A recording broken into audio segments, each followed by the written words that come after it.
Modern distributed systems face two competing, often contradictory demands. They must process millions of events per second, and they must guarantee zero data loss. When candidates are asked to design these high-throughput pipelines in senior engineering interviews, the most common trap is treating the Kafka client as a simple API wrapper. They assume writing a message guarantees its arrival. Interviewers are actually probing for a specific paradox. How exactly does Kafka maximize its network I/O efficiency without compromising its strict delivery guarantees? The solution exists beneath the API layer. Kafka resolves this tension using a highly tunable dual-thread memory model on the client, paired with a strict state machine on the broker. We are going to trace the exact architectural lifecycle of a single message from the moment it leaves your application code to the second it is locked into durable storage.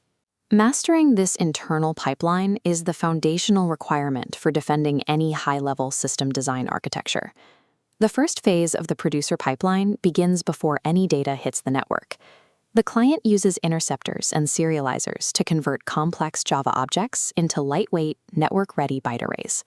Once serialized, the data cannot simply be broadcast.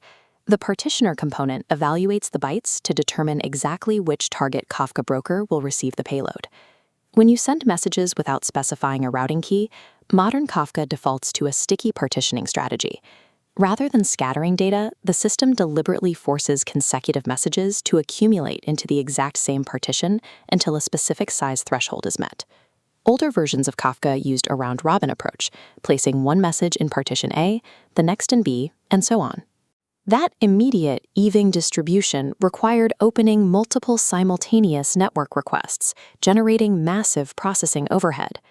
The routing phase optimizes for scale by organizing data into the largest possible chunks, sacrificing immediate distribution for future network efficiency. The mechanical advantage of Kafka's speed is straightforward. Your main application thread never actually performs network I/O. This schematic maps the internal memory of the Kafka producer. Instead of hitting the network, your application thread routes data directly into a client-side memory buffer called the record accumulator. Inside that accumulator, the system maintains independent double-ended queues for every single topic partition in your cluster. As your application generates events, individual messages are appended to a producer batch object sitting at the tail end of these specific queues. These batches wait for a trigger before moving. The primary condition is batch.size. The accumulator will stall the data until the batch reaches the specific byte threshold. The secondary trigger is linger.ms. If your application is generating data slowly, the batch might never fill. Linger.ms acts as a strict timeout limit, forcing the system to dispatch whatever it has accumulated. This is the core trade-off you must articulate in an interview. Tuning batch.size up maximizes overall throughput. Tuning linger.ms down optimizes for low latency. Both parameters operate under a total memory ceiling defined by buffer.memory.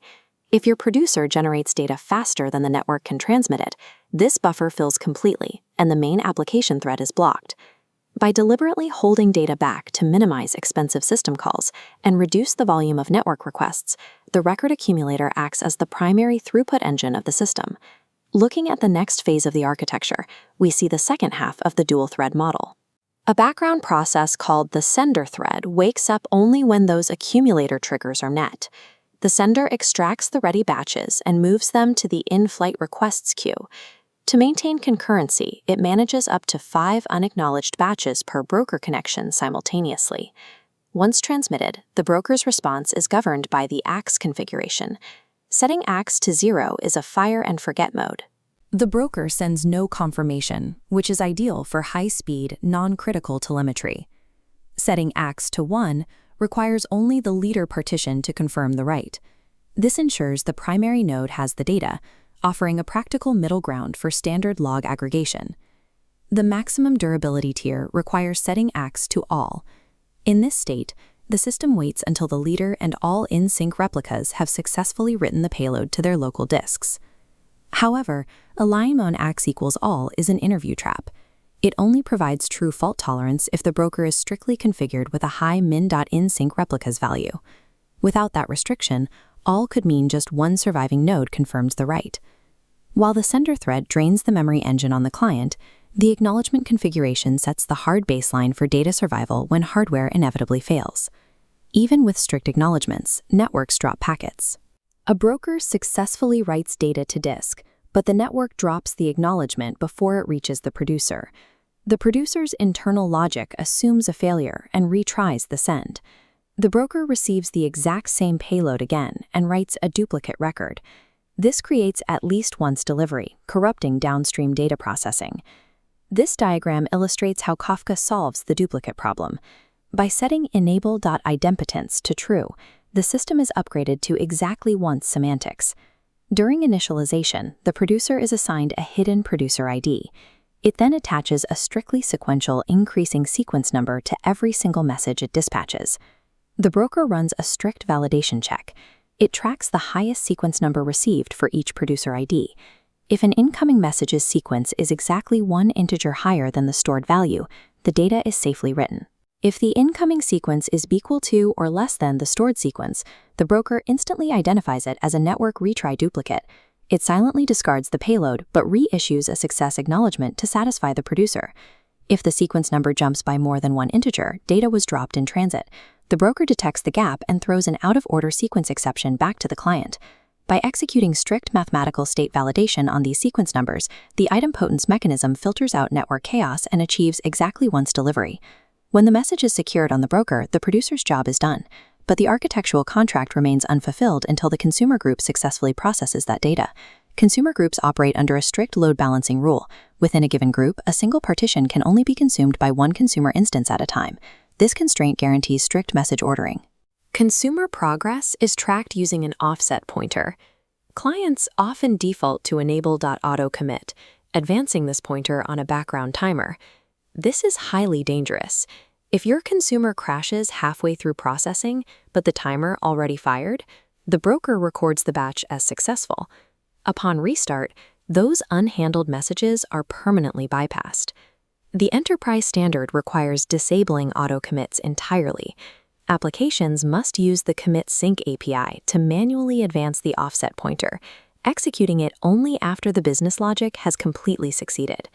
The broker provides the physical storage for the offset, but your consumer code holds the ultimate responsibility for declaring when the data has actually been processed. From the initial routing logic into the memory batching of the record accumulator and across the sender's asynchronous network layer, every stage of this pipeline is engineered to balance throughput against risk. Those risks are mitigated by the broker's impotent state machine filtering out duplicates and the consumer's strict offset management preventing silent data loss. Memorizing API calls will not get you through a senior system design interview. Understanding exactly how these internal memory and network mechanisms interact is the definitive requirement for architecting a resilient Kafka deployment.